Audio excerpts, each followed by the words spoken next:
మంచి వర్షిప్ ఈరోజు. పూర్ణ మనసుతో నిన్ను ఆరాధింతును, పూర్ణ బలముతో నిన్ను ప్రేమింతును. సండే స్కూల్ పిల్లలు కూడా మంచి పాట పాడారు సైతాన్ గురించి. యవ్వనస్తులు దేవుని గురించి పాడారు, నీవే నా దైవం. 3 మెసేజ్లు అయిపోయినాయి మీకు అప్పుడే. ఇది 4వ మెసేజ్. ఇంకా చాలామంది ప్రభు బలకు ఆలస్యంగా వస్తున్నారు. సిద్ధపాటు లేకుండా దయచేసి ప్రభు బల తీసుకోవద్దండి. చెప్పడానికి నాకు కష్టమే, కానీ చెప్పాలి. ఆరాధన మొదలయ్యేసరికి వచ్చి ఆరాధనలో పాల్గొని సిద్ధపాటుతో ప్రభు బలం తీసుకోండి. దయచేసి ఇది గమనించవలసిందిగా కోరుతున్నాను. పోయిన నెల జనవరి 19వ తేదీ విన్న వాక్యం గుర్తుందా మీకు అందరికీ? మర్చిపోయినారు. యెహోవా యందు ఆనందించుడి. మరలా చెప్పుదును, ఆనందించుడి.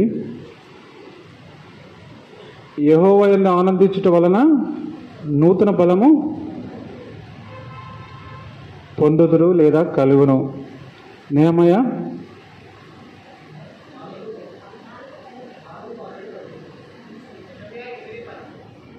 8:10. సండే స్కూల్ పిల్లలు చాలామంది దగ్గర డైరీ ఉంది. మరి పెద్దవాళ్ళ దగ్గర డైరీ ఉందో లేదో నాకు తెలియదు. దయచేసి డైరీ తెచ్చుకోండి, నోట్ చేసుకోండి. లేదంటే మనం విన్న వాక్యం త్వరగా మర్చిపోతాం.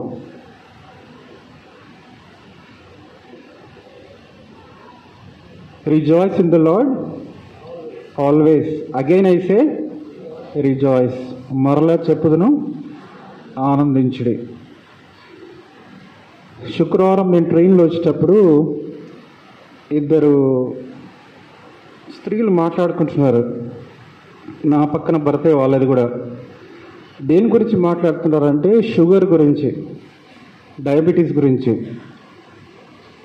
వాళ్ళిద్దరు, మీకుంది డయాబెటీస్, నాకుంది, ఇది తింటే బాగుంటుంది, ఇది తినకూడదు, ఈ టైంలో తినాలని చక్కగా మాట్లాడుకుంటున్నారు.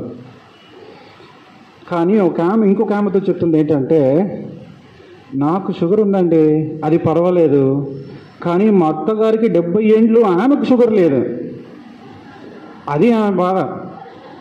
ఆమెకు షుగర్ ఉందని బాధ లేదు, మా అత్తగారికి ఎందుకు లేదండి. మరలా చెప్పుదును, ఆనందించుడి. కొన్నిసార్లు మనము ఇతరులతో పోల్చుకొని బాధపడుతుంటాం. దేవుని వాక్యంపై ధ్యానించండి.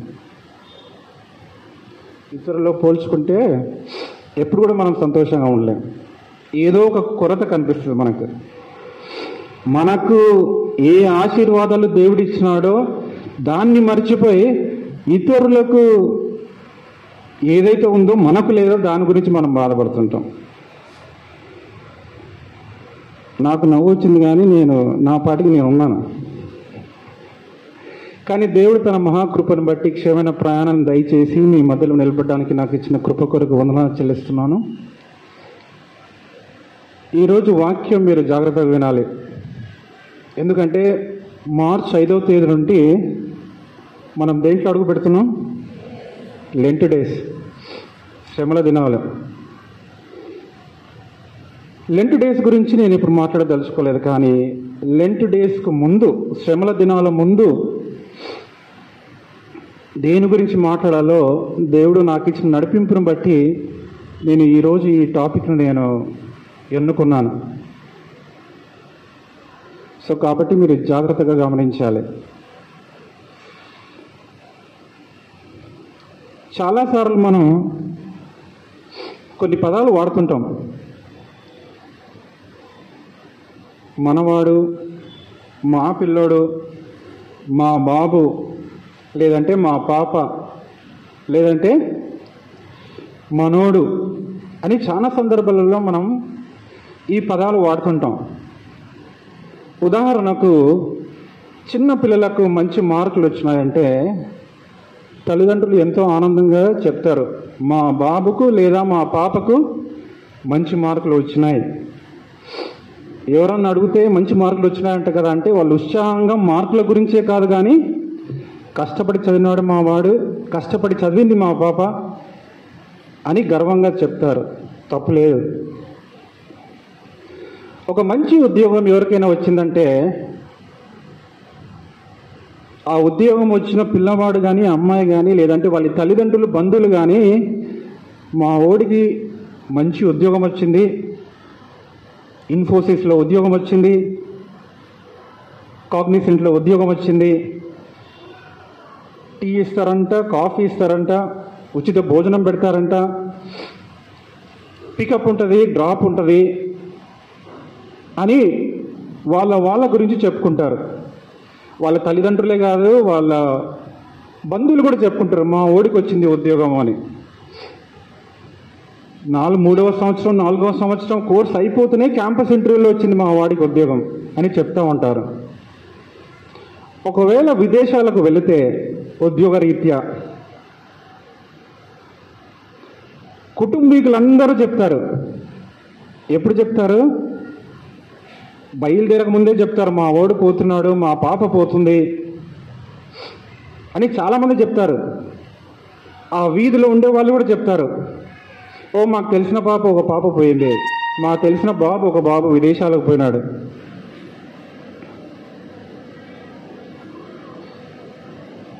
ఇంకా కొన్ని విషయాల్లో మనం గమనించినట్లయితే కొన్నిసార్లు కొంతమంది కొట్లాటకని వస్తారు. ఎందుకు వస్తారు తెలుసా? మా వాడి పైన చేయేసినావంట కదా నువ్వు అంటారు. బుధారపేటలోనే ఉదాహరణకు తీసుకోండి. యవనస్తులలో మీరందరూ మంచి వాళ్ళే, కానీ ఉదాహరణకు చెప్తున్నాను. అసలు ఎవడైతే బాధపడుతున్నాడో వానికి కొట్లాడడానికి వచ్చిన వానికి సంబంధం ఉండదు. కానీ మా ఓన్ పైన చేయేసినావంటనే అంటారు. మా గేరోన్ పైన చేయేసినావు, మా ఓన్ పైన చేయేసినావు అంటారు. అంటారా జాషువా?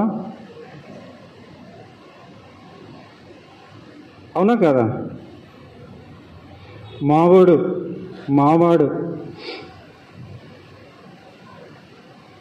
ఈ బెంగళూరు, హైదరాబాద్, చెన్నై ఈ పట్టణాలలో చాలా చర్చెస్ కూడా చాలా మంది తెలుగు వాళ్ళు వస్తుంటారు.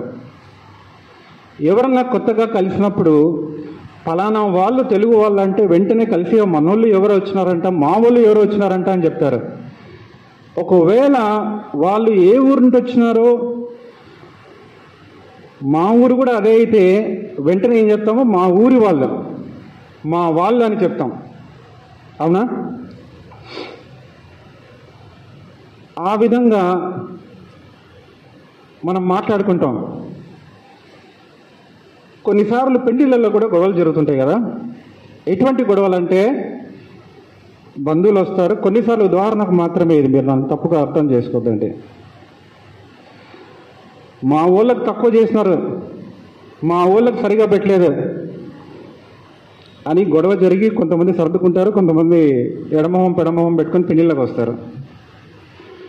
అంతా ఒకే ఒక మాట గురించి, మా వాడు, మా వాళ్ళు, మనవడు, మా బాబు, మా పాప. కొన్నిసార్లు గవర్నమెంట్లో ఉద్యోగాల కొరకు కూడా రికమెండేషన్ కొరకు కొంతమంది సహాయం కోరుతుంటారు. అది ఎవరినో పట్టుకొని ఆ రికమెండేషన్ పోతుంది. ఎట్లా పోతుంది అంటే, సార్ మా ఓనికి ఉద్యోగం కావాలంటే మా ఓడు కొంచెం చూసుకోండి అంటారు. సో ఇవి కొన్ని ఉదాహరణలు. మావాడు, మనోడు అని మనం చెప్పుకోవచ్చు. కానీ వాక్యంలోనికి మనం వెళ్ళినట్లయితే ఆది కాండము మొదలుకొని ఈరోజు కేవలం నేను పురాతన గ్రంథం మాత్రం గురించి నేను మాట్లాడతాను. ఎందుకంటే రెండు పాత నిబంధన, కృత నిబంధన గురించి మాట్లాడితే చాలా లేట్ అవుతుంది. కాబట్టి కేవలం పాత నిబంధనలో కొన్ని వచనాలు మాత్రమే తీసుకొని దేవుడు నీ గురించి నా గురించి ఏమనుకుంటున్నాడు దాని గురించి మనం కొద్దిసేపు ధ్యానించుకుందాం. ఈ ల్యాప్టాప్ ఇదంతా మార్చినారు, పనిచేస్తుందా ఇది?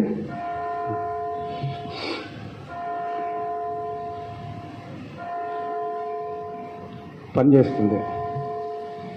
ఆదికాండము 1వ అధ్యాయము 27వ వచనం మనం చూసినట్లయితే, దేవుడు తన స్వరూపమందు నరుని సృజించెను, తన పోలికలో తన స్వరూపమందు నరుని సృజించెను అని రాయబడి ఉంది.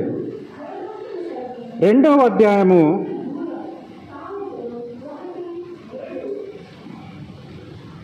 అది స్లైడ్లో లేదు కానీ మనం చదువుకుందాం. 2వ అధ్యాయము 7వ వచనము, దేవుడైన యెహోవా నేలమంటితో నరుని నిర్మించి వాని నాసికా రంధ్రంలో జీవాయువును ఊదగా నరుడు జీవాత్మ ఆయను. మనమందరం ఇక్కడ కూర్చున్న ప్రతి ఒక్కరూ దేవుని స్వరూపంలో దేవుని పోలికతో సృజించబడిన వారము. ప్రతి ఒక్కరు.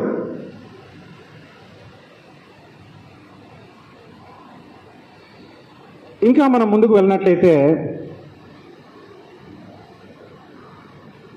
కీర్తనలు 139వ అధ్యాయము చాలాసార్లు చదివి ఉంటాం మనం. ఇది 16వ వచనం, నేను పిండంనై ఉండగా నీ కనులు నన్ను చూచెను. చాలు. అంటే పిండము అంటే ఇంకా ఇక్కడ ఒక డెవలప్డ్ ఎంబ్రియో మనం ఇక్కడ చూస్తున్నాం. కొంచెం కాళ్ళు చేతులు ఆకారం మనం చూస్తున్నాం. కానీ పిండము అంటే మనకి ఇంకా ఆకారం లేనప్పుడు, మనకింకా ఒక షేప్ రానప్పుడే, మనం ఇంకా పిండంగా అంటే ఒక వారాలలో ఉన్నప్పుడే ఆ ఎంబ్రియో స్టేజ్ దేవుడు ఏం ఇక్కడ కీర్తనకారుడు ఏమంటారంటే, నేను పిండంనై ఉండగా నీ కనులు నన్ను చూచెను. ఇర్మియా గ్రంథము 1వ అధ్యాయము 5వ వచనం తీయండి, అది స్లైడ్లో లేదు. ఇర్మియా 1:5.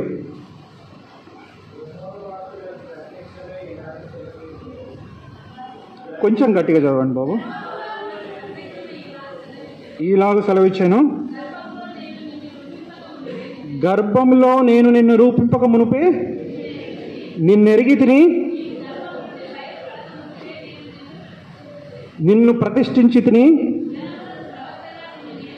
జనములకు ప్రవక్తగా నిన్ను నియమించి తిని. 3 విషయాలు.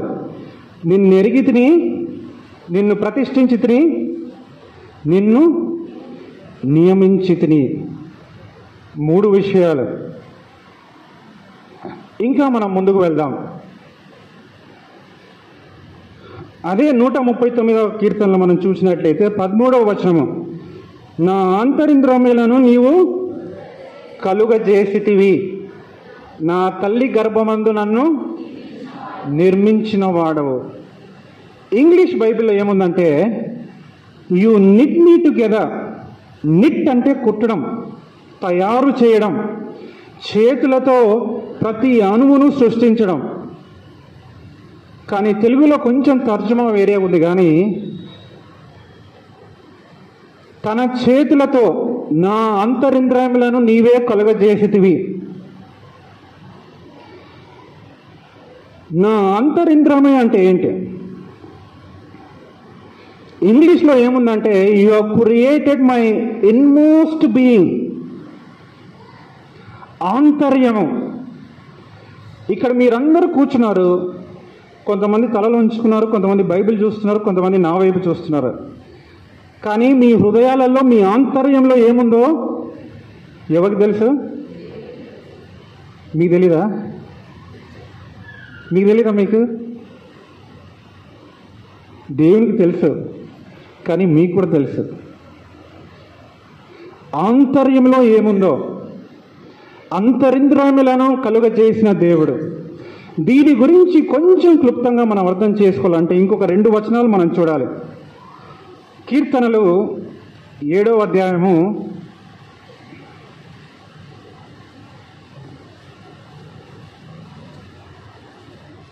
9వ వచనము, హృదయములను అంతరింద్రియములను పరిశీలించు నీతిగల దేవా. హృదయము ఘోరమైన వ్యాధి కలది, దాన్ని గ్రహించువారు ఎవరు లేరు. ఇక్కడ కీర్తనకారుడు సెలవిస్తున్నాడు, హృదయములను అంతరింద్రియములను పరిశీలించు వాడు ఒక్కడే, దేవుడే. ఇంకొక వచనం చూసి మనం ముందుకు వెళ్దాం. 16వ అధ్యాయము కీర్తనలు 7వ వచనము, నాకు ఆలోచనకర్త అయిన యెహోవాను స్తుతించెదను, రాత్రి గడియలో నా అంతరింద్రియమును నాకు బోధించుచున్నది. అంతరింద్రియం అంటే that is the core of who we are. Core అంటే ఆంతర్యమును సృజించిన దేవుడు. తల్లి గర్భంలో నిర్మించిన దేవుడు. అటువంటి దేవుణ్ణి మనం ఆరాధిస్తున్నాం. కీర్తనల 119:73 వచనంలో మనం చూసినట్లయితే, నీ చేతులు నన్ను నిర్మించి నాకు రూపు ఏర్పరచెను. యోబు 10వ అధ్యాయము 11వ వచనము,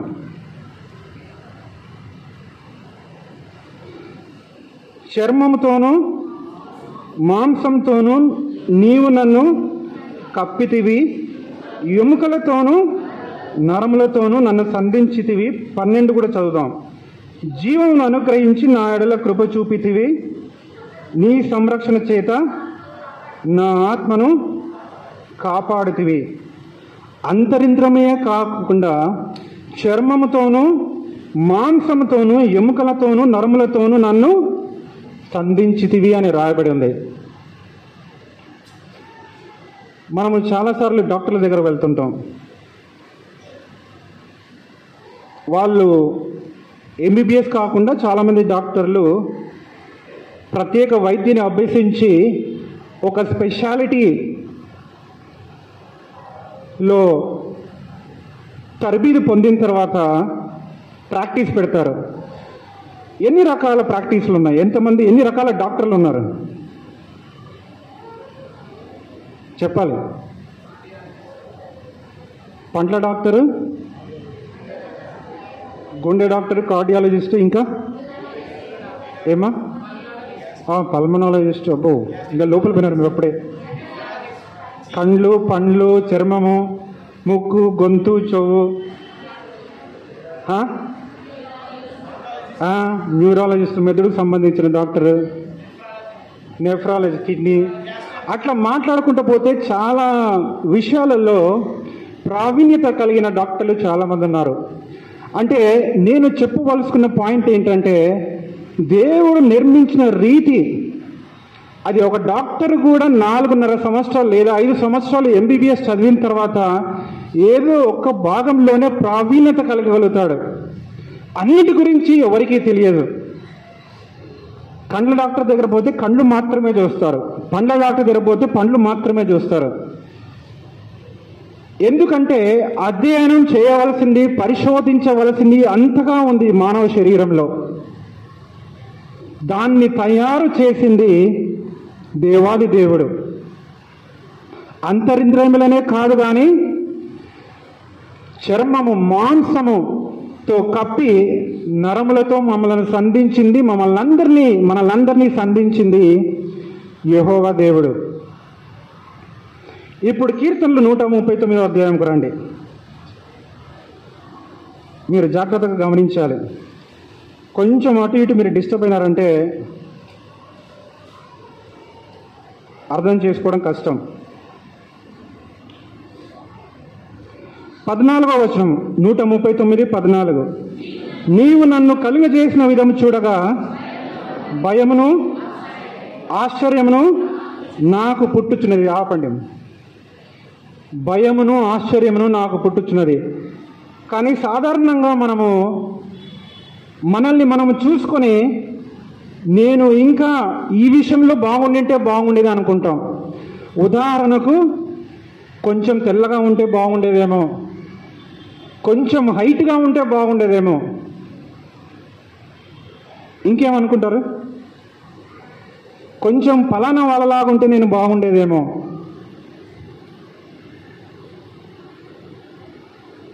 ఎప్పుడు మనం పోల్చుకొని, ఎప్పుడు కూడా మనల్ని మనము దేవాది దేవుడు నన్ను సృజించిన విధానం బట్టి, ఈ రెండవ భాగంలో మనం చూసినట్లయితే 14వ వచనం రెండవ భాగము, అందును బట్టి నేను నీకు కృతజ్ఞాస్తుతులు చెల్లించుచున్నాను, నీ కార్యములు ఆశ్చర్యకారములు. ఎప్పుడైనా దేవుని స్తుతించినారా? ఎప్పుడు కూడా మనం బాహ్యంగా మనల్ని మనం పరీక్షించుకొని, నేను ఇంకా కొంచెం మంచి పోలికలతో పుట్టింటే బాగుండేది, మంచి రంగు కలిగి పుట్టింటే బాగుండేది, ఇంకొంచెం పొడుగా ఉండింటే బాగుండేది, వాడేమో అంత పొడుగు ఉన్నాడు, ఈమెమో అంత తెల్లగా ఉంటుందని మనం పోల్చుకొని ఎంతగా మనము విశ్వాస జీవితంలో కొన్నిసార్లు కృషించుంటామంటే, విశ్వాస జీవితంలో ఎదగడానికి కూడా కొన్నిసార్లు అది ఒక ఆటంకంగా ఉంటుంది. I am fearfully and wonderfully made.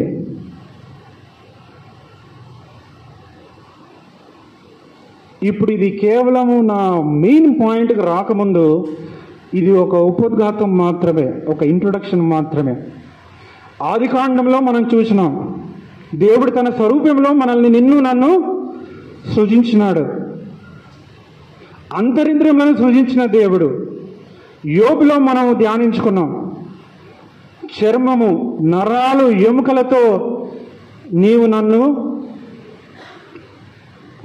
సృజించినావు. నన్ను కలుగజేసిన రీతిని చూస్తే నాకు భయమును ఆశ్చర్యమును కలుగుతుందని కీర్తనకారుడు సెలవిస్తున్నాడు. ఈ వచనం మనం ఆల్రెడీ చూసినాం. ఇప్పుడు చెప్పండి, దేవాది దేవుడు నిన్ను నన్ను చూసి ఏమని సంబోధిస్తున్నాడు? ఏమని సంబోధించాలని మీరు ఆశపడుతున్నాడు? ఇక్కడ మీ స్క్రీన్ పైన మనం చూసినట్లయితే మీరు నా డాష్ అని రాయబడింది. ఈ ఖాళీ నన్ను పూరించమంటే మీరేం రాస్తారు? ఏమా? పర్వాలేదు, చెప్పండి. మీరు నా ప్రజలు, ఓకే, నా సొత్తు, ఇంకా నా జత పనివారు, హృదయానుసారులు, నా ఆలయము,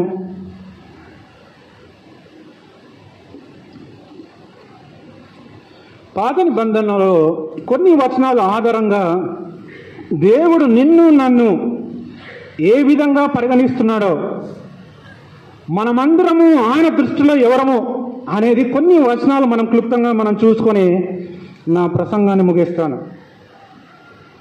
ముందుకు వెళ్ళినట్లయితే నిర్గమకాండము 19వ అధ్యాయము 5వ వచనము.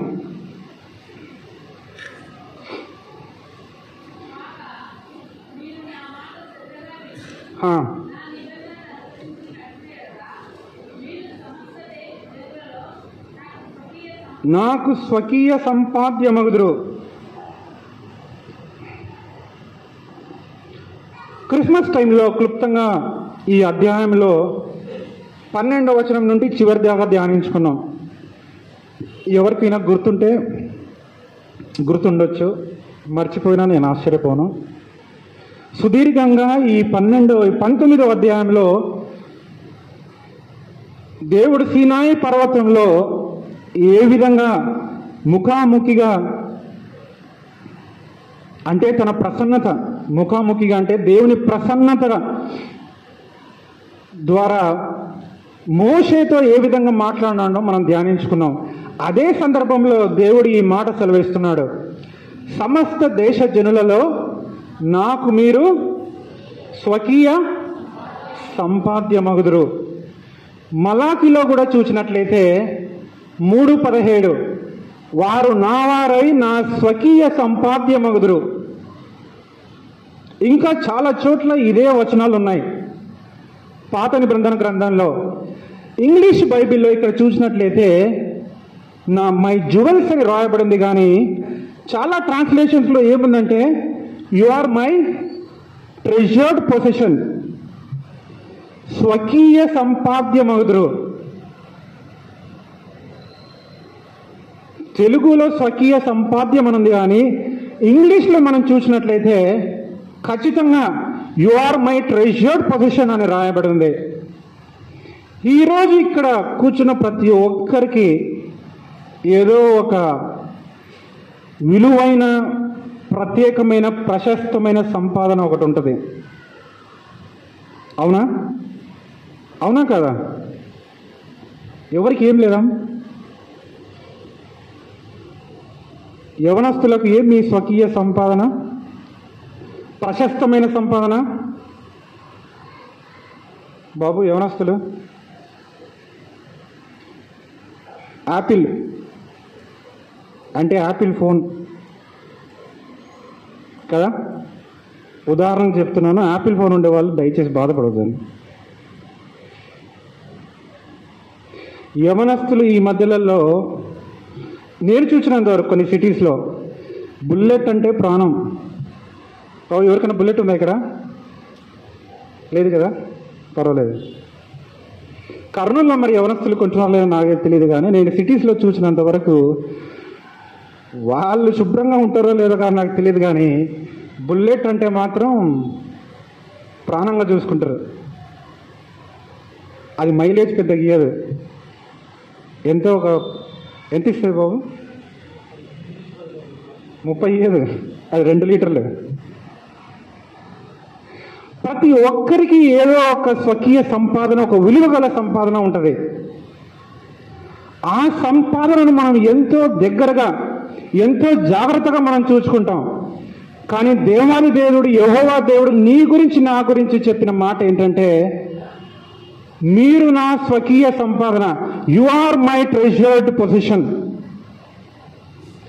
మీరు నా ఖాళీలను పూరింపులో ఫస్ట్ మీరు గుర్తుపెట్టుకోవాల్సింది స్వకీయ సంపాదన, స్వకీయ సాంపద్యము. ఇంకా మనం ముందుకు వెళ్ళినట్లయితే లేవియా కాండము 20వ అధ్యాయము 26వ వచనము.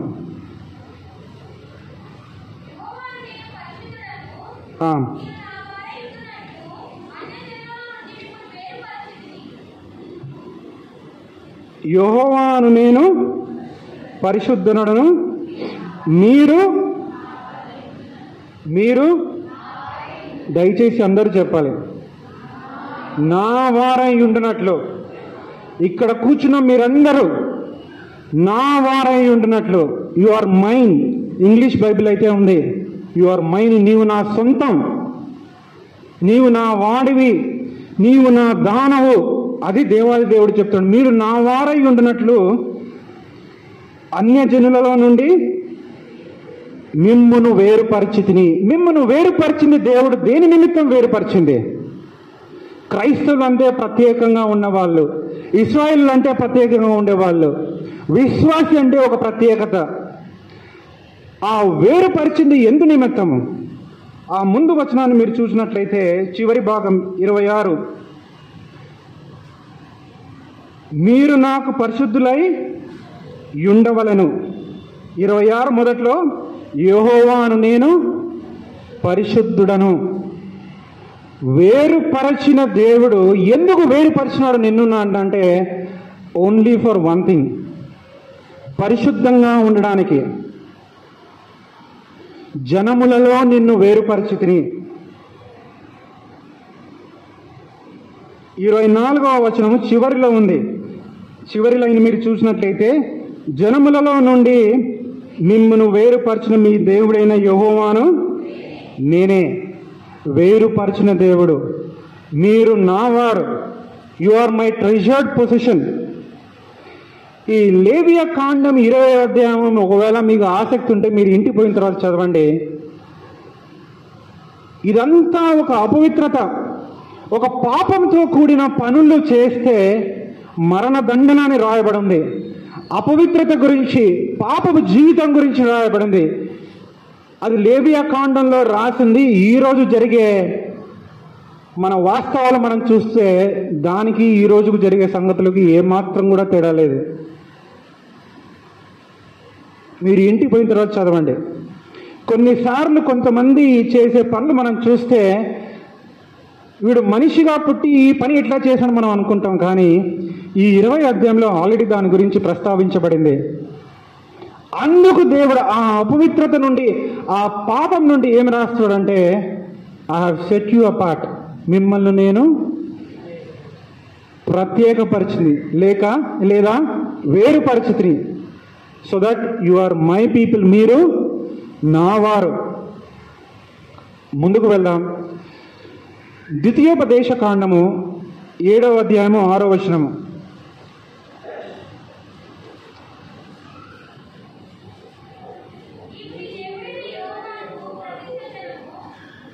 చదవండము. నిన్ను ఎక్కువగా ఎంచి నిన్ను తనకు స్వకీయ జనముగా ఏర్పరచుకొనను. అదే ద్వితీయోపదేశ కాండంలో ఇంకొక వచనం మనం చూద్దాం. 32:9, 32:9. చాలు. యెహోవావంతు ఆయన జనమే, స్వకీయ జనము, మై ఓన్ పీపుల్. యెహోవావంతు అంటే the Lord's portion are his people. Portion అనేది సాధారణంగా ఇది నా భాగము, ఇది నా వంతు అనేది మనం సాధారణంగా మనం వాడుతుంటాం. అంటే దిస్ ఈజ్ మైన్, ఈ ఆస్తి నాది, అంటే ఈ భాగము నాది. దేవాది దేవుడు నిన్ను నన్ను ఏమంటున్నాడంటే, మీరు నా వంతు, నా వంతు ఆయన జనమే. దేవాది దేవుడు నిన్ను నన్ను ఏ పరిస్థితిలో ఉన్నా కూడా, ఎటువంటి దిగజారిన స్థితిలో ఉన్నా కూడా, మారని దేవుడు, ఎడబాయని దేవుడు ఏమంటున్నాడు, నా వంతు నా జనమే. సంఘంలో ప్రతి క్రైస్తవుడు దీన్ని గుర్తించిన రోజు సంఘంలో ఒక ఉద్యమం వస్తుంది. బాధాకరమైన విషయం, కొన్ని సంఘాలలో జరిగే సంఘటనలు చూస్తే ఎంతో బాధాకరం. ఒకవైపు ఏమో దేవాది దేవుడు ఏమంటున్నాడు, you are my treasured possession, మీరు నా జనము, మీరు నా జనాంగము, మీరు నా వారు, మీరు నా వంతు, యు ఆర్ మై పోర్షన్, నేను మిమ్మల్ని వేరు పరిస్థితిని. ఒక్కసారి మనల్ని మనం పరీక్షించుకుంటే, మన దిగజారిన స్థితిని మనం పరీక్షించుకుంటే, ఈ వాక్యంలోని లోతైన మర్మం మీకు అర్థమవుతుంది.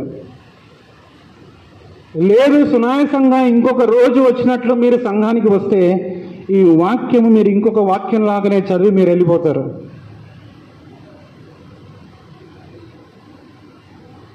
పరిశుద్ధుడైన దేవుడు, నిత్యుడగు తండ్రి, సమాధానకర్త, అటువంటి దేవుడు నిన్ను నన్ను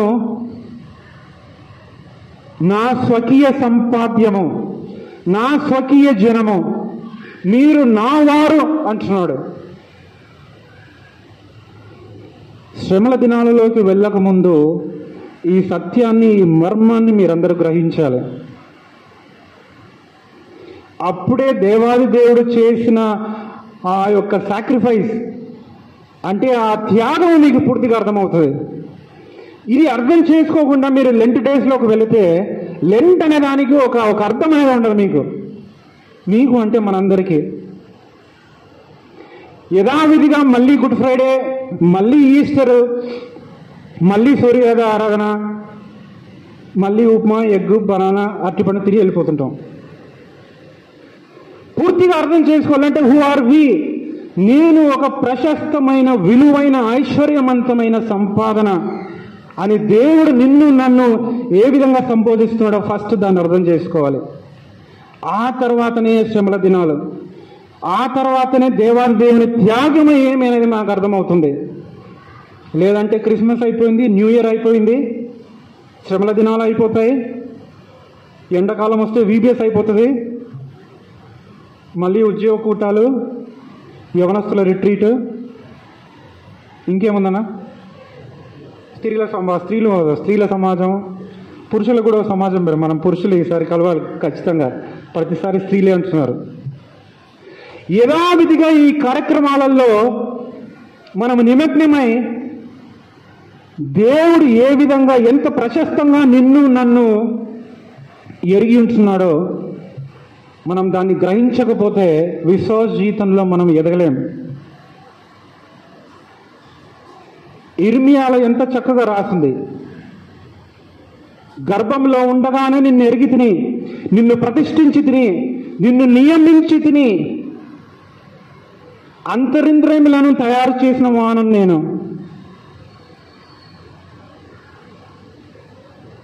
నీవు నన్ను కలిగచేసిన రీతిని చూడగా నాకు ఆశ్చర్యము భయమును కలిగాను. పిల్లలు ఎవరో చెప్పినారు, మీరు నా డాష్ అంటే సొత్తు. ఇది యెషయా 43:1 రాయబడింది.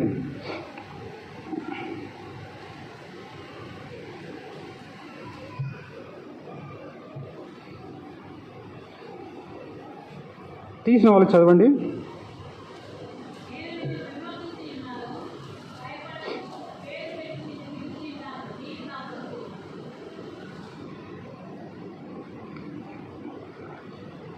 యెషయా గ్రంథము 1-39 వరకు మనం గమనించినట్లయితే తీర్పు గురించి రాయబడింది. చాలా మంది కూడా కొంచెం క్లుప్తంగా చెప్పినట్టు దాని గురించి మీరు గమనించినట్లయితే జడ్జిమెంట్. కొన్నిసార్లు యెషయా 1-39 వరకు చదివితే భయం వేస్తుంది. దేవా, నీ తీర్పు ఇంత కఠినంగా ఉంటుందా, నీ ఉగ్రత ఇంతగా ఉంటుందా అని కొన్నిసార్లు మనకు భయం వేస్తుంది. అంత స్పష్టంగా రాయబడింది.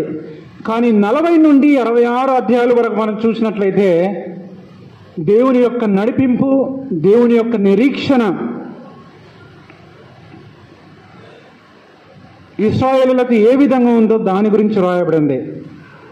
ఆ నేపథ్యంలో యెషయా ప్రవక్త రాస్తూ ఇశ్రాయేలును ఉద్దేశించి రాయబడిన మాటలు, నిన్ను నిర్మించిన వాడు ఈలాగ సెలవిచ్చుచున్నాడు, నేను నిన్ను విమోచించి ఉన్నాను, భయపడకము, పేరు పెట్టి నిన్ను పిలిచి ఉన్నాను, నీవు నా సొత్తు. ఇంగ్లీష్లో మళ్ళీ సొత్తుకు ఏమని రాయబడిందంటే యు ఆర్ మైన్. కానీ తెలుగులో నా సొత్తు అంటే నా సొంతము, నా స్వాస్థ్యము. You are my portion. యెహోవా వంతు ఆయన జనం అంటే నా భాగము మీరు. అంటే యెహోవా దేవుడు ఏం చెప్తున్నాడంటే ఈ సృష్టిలో భూమి ఆకాశము సమస్తాన్ని సృజించినను కానీ ఈ సృష్టి అంతటిలో నా సొత్తు ఎవరంటే మీరే, మనమే. నేను దేవుని సొత్తు. I am his. ఈ సత్యాన్ని ఎరిగిన రోజు మీరు జీవితాలలో నిత్యంగా దేవుని ప్రేమను గుర్తించిన వారైతారు.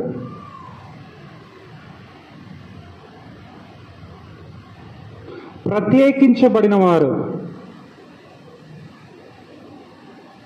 ట్రెజర్డ్ పొజిషన్, స్వకీయ సంపాదన. ఉత్తర ప్రతీత రీతిగా కీర్తనలు 95వ అధ్యాయం మనం చదువుకున్నాం. ఇంకొక 2 వచనాలు చెప్పి నేను ముగిస్తాను. కీర్తనలు 95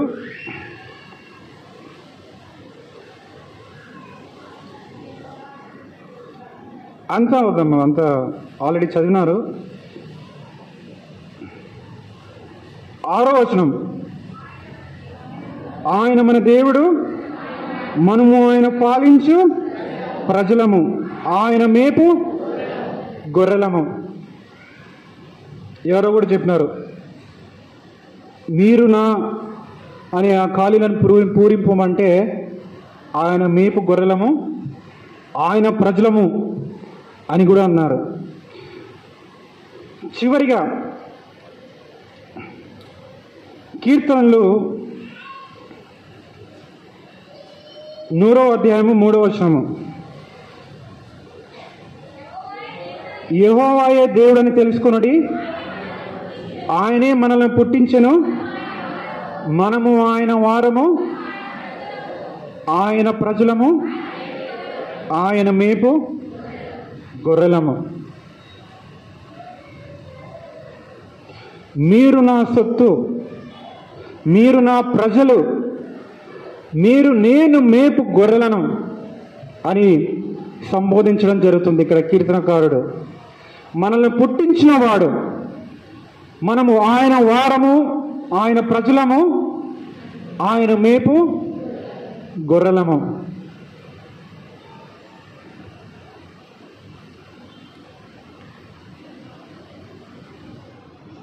చాలా వచనాలు మనం పాత నిబంధన గ్రంథంలో మనం చూసినాం. ఇంకా ఎన్నో వచనాలు ఉన్నాయి. పరమగీతంలో ఉంది, ఇర్మియాలో ఉంది, మలాకిలో ఒక వచనం చూసినాం, ఆమోస్లో ఉంది. కానీ ఈ వచనాలు మనం అర్థం చేసుకోవడానికి ఈ మాత్రం చాలు. స్వకీయ సంపాదన, నా ప్రజలు, ఆయన మేపు గొర్రెలు. కాపరికి గొర్రెలకు ఉండే సంబంధము దేవుని చిత్తమైతే మనం శ్రమల దినాలలో వచ్చే నెల ఒక 2వ భాగంగా మనం ధ్యానించుకుందాం. కానీ ఈరోజు మీరు గుర్తుపెట్టుకోవాల్సినది ఈ వచనాలు, ఈ వాక్యం గుర్తుపెట్టుకోవాలి మీరు. ట్రెజర్డ్ పొజిషన్, మీరు నా సొత్తు. కేవలము ఆదివారము సంఘానికి వచ్చినప్పుడు మాత్రమే కాదు, మీ ఉద్యోగాలలో, మీ ఇంట్లో, మీ స్నేహితుల మధ్య, మీ బంధువుల మధ్యలో ఉన్నప్పుడు కూడా ఏం గుర్తుపెట్టుకోవాలి మీరు? ఏం గుర్తుపెట్టుకోవాలి?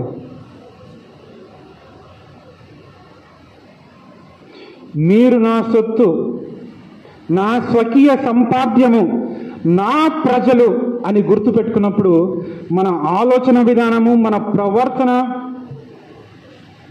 అనుదినము ఒక సన్నిహిత సంబంధం కలిగి జీవించిన వాళ్ళం అవుతాం. ఇది నా ప్రార్థన. లెంట్ డేస్లోకి వెళ్ళకముందు మార్చి 5 నుండి మొదలవుతుంది. ప్రతిరోజు ప్రార్థనలు ఉంటాయి. కానీ ఇది కేవలము ఒక 40 రోజులు మాత్రమే ధ్యానించడం కాకుండా అనుదినము, ప్రభువా నేను ఇంత పాపిని, ప్రభువా ఇంత అయోగ్యుడను, ఇంత అపవిత్రులను, కానీ నీవైతే నేను నీ స్వకీయ సంపాద్యం అని ఎలా పిలవగలుగుతున్నావు ప్రభువా అని మీరు ప్రార్థించినప్పుడు విశ్వాస జీవితంలో మీరు నిజంగా బలపడతారు. దేవుని ప్రేమను అర్థం చేసుకున్న వాళ్ళు అవుతారు.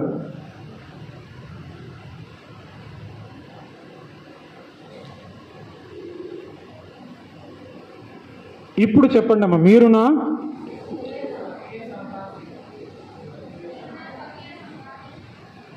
మీకు ఒక చిన్న పరీక్ష, ఏమాత్రం వింటున్నారని. ఆ పాయింట్ అని వస్తే మీరు రెఫరెన్స్ చెప్పండి. వస్తుంది ఒక పాయింట్. ఇది కొంచెం చిన్నగా ఉన్నట్లుంది వెనకలు ఉండే వాళ్ళకు. నాకు స్వకీయ సంపాద్యమగుదురు. 2 వచనాలు మనం చూసినాం. 3:17, నిర్గమ 19:5. మీరు చెప్పిన వాళ్ళు ఆపండి, మిగిలిన వాళ్ళు చెప్పనియండి. మీరు నా వారై ఉండినట్లు అన్యజనులలో మిమ్మును వేరుపరిచితిని. లేవ్యా 20:26. నీవు నా సొత్తు. యెషయా, కొంతమంది ఏం చెప్పటం లేదు, నేను వాళ్ళని అడుగుతాను. 43:1. చివరిగా మనము ఆయన పాలించు ప్రజలము, ఆయన మేపు గొర్రెలము. ఇంకొక వచనం. ఈ 5 విషయాలు మీరు జ్ఞాపకం చేసుకోవాలి. రెఫరెన్స్తో పాటు చక్కగా చెప్పినారు, కానీ నేను మళ్ళీ వచ్చినప్పుడు అన్నీ మర్చిపోతారు మీరు. ధ్యానించండి. శ్రమల దినాలలోకి వెళ్ళకముందు దేవుని త్యాగం, దేవుని ప్రేమ, శిలువలో కార్చిన రక్తాన్ని అర్థం చేసుకోవాలంటే ఫస్ట్ నీవు నేను ఎవరు దేవుని దృష్టిలో అర్థం చేసుకోవాలి. సందేహమేలా సంశయమేలా అనే పాటలో చివరి వచనంలో అనుకుంటా, శిలువ రక్తము చులకనేలా,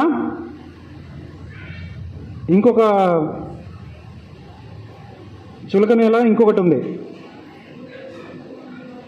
తీయండి అమ్మా అది.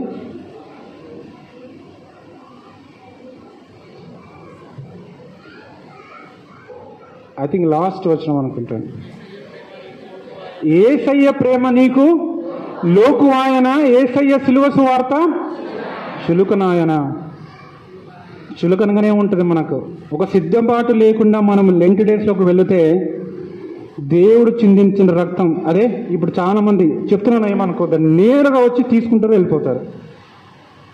దయచేసి నేను చెప్తున్నాను, నేను తప్పుకు అర్థం చేసుకోండి, చెప్పాలి.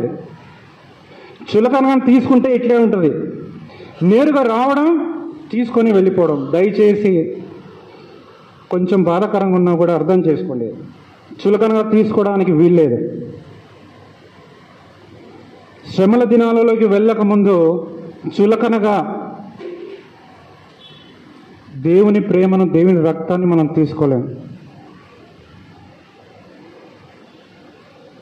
ఈ రోజు నుండి మార్చి 5 వరకు మీరు ప్రార్థించండి. అనుదినము, దేవా నేను దినదినము నీకు దగ్గరగా చేరుతాను ప్రభువా, ప్రతిరోజు నీకు ఫలితంగా నేను జీవిస్తాను ప్రభువా అని ఈరోజు మీరు తీర్మానం చేసుకొని వెళ్ళాలి. లేదంటే మీరు మళ్ళీ ఆదివారం వస్తారు, మళ్ళీ చెప్పిన వాక్యం మర్చిపోతారు, ఇంకొక కొత్త వాక్యం, మళ్ళీ అదే విధంగా మనం జీవితాన్ని గడుపుతాం.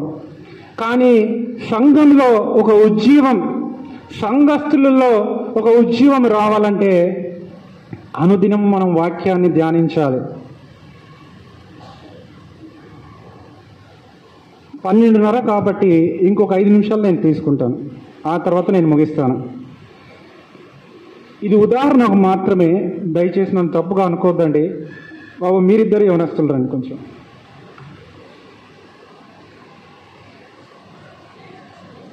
రండి రండి, స్టేజ్ పైకి రండి.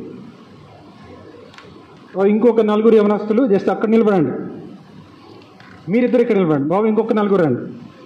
మీకు ఏం డైలాగ్ లేదు, అంతా నేనేం మాట్లాడను, మీరు జస్ట్ నిలబడండి చాలు. కిందనే ఉండండి, ఒక్క నిమిషం. పవన్, ఇప్పుడు పవన్ ఒక విశ్వాసి. దయచేసి సంఘమైన తర్వాత దీని గురించి మీరు పవన్తో మాట్లాడవద్దు, ఇది కేవలం ఉదాహరణకు మాత్రమే. పవన్ ఒక విశ్వాసి. వాక్యం వినిన తర్వాత తను తాను దేవునికి సమర్పించుకున్నాడు.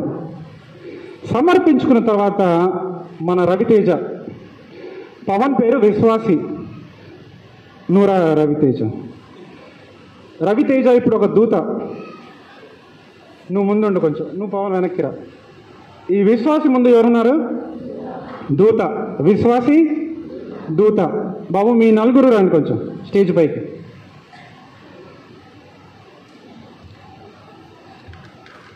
జస్ట్ అక్కడ నిలబడి చాలు, తప్పుగా అనుకోవద్దు. వీళ్ళందరూ శోధనలు, వేదనలు. ఎవరు వీళ్ళు? చర్చ అయిన తర్వాత ఎవరిని ఎగతాలు చేయొద్దు వీళ్ళని ప్లీజ్. ఇది కేవలం ఉదాహరణకు మాత్రమే. ఇప్పుడు ఈ దూత అంటున్నాడు, మా వాణ్ణి టచ్ చేసినారంటే మాత్రం బాగుండదని. ఎందుకంటే ఈ విశ్వాసం సమర్పించుకున్నాడు తన జీవితాన్ని, అవునా? వాక్యం అయిన తర్వాత నేను ఈ రోజు నుండి నేను ఖచ్చితంగా దేవుని కొరకు జీవించాలి. దూత కూడా దగ్గర కొండి గమనిస్తున్నాడు. కానీ ఏమొచ్చినాయి? శోధనలు, వేదనలు వచ్చినాయి. వాటికి దూరంగా ఉన్నాయి. కానీ ఇప్పుడు దూత ఏమంటున్నాడు? మా వాణ్ణి టచ్ చేయొద్దు. శోధనలను చూసి, శోధనలకు, వేదనలకు వార్నింగ్ ఇస్తున్నాడు. కానీ ఆ శోధనలు, వేదనల స్పందన ఏంటంటే దూతతో చెప్తున్నాడు, సార్ మీ వాని గురించి మీరు ఇంతగా మాట్లాడుతున్నారే, ఆదివారం మాత్రం మంచి విశ్వాసి సార్, కానీ వారం అంతా మాతోనే ఉంటాడు. బాబు నీ గురించి కాదు, వారమంతా విశ్వాసి యొక్క సహవాసం ఎవరితో? శోధనలతో. మా పాటికి మేము పోతుంటాం సార్, కానీ మమ్మల్ని ఊరికి గెలుక్కుంటాడు. పోతా ఉంటే మా దగ్గరికి వస్తాడు. మేము ఇలా చర్చి బయట ఉంటాం, విశ్వాసుల కొరకు చూస్తాం, కానీ వాళ్ళని ఎట్లా శోధించాలి, అదే మన సండే స్కూల్ పిల్లలు పాట పడ్డారు కదా చక్కగా. ఏం పాట పడ్డారు? సైతాను గురించి పిలుస్తూ ఉంటారు, స్నేహితుడిని, మేము నీ స్నేహితుని అని. కానీ పిలవక ముందే కొన్నిసార్లు బాబు వెళ్ళండి చాలు. Thank you. దయచేసి ఇది కేవలం ఉదాహరణకు మాత్రమే. తప్పుగా అనుకోద్దండి. వారమంతా మనం ఎవరితో సన్నిహితంగా మనం జీవిస్తున్నాం, ఎవరు చూడనప్పుడు మనం ఎటువంటి పనులలో మనము నిమగ్నమై ఉన్నాం.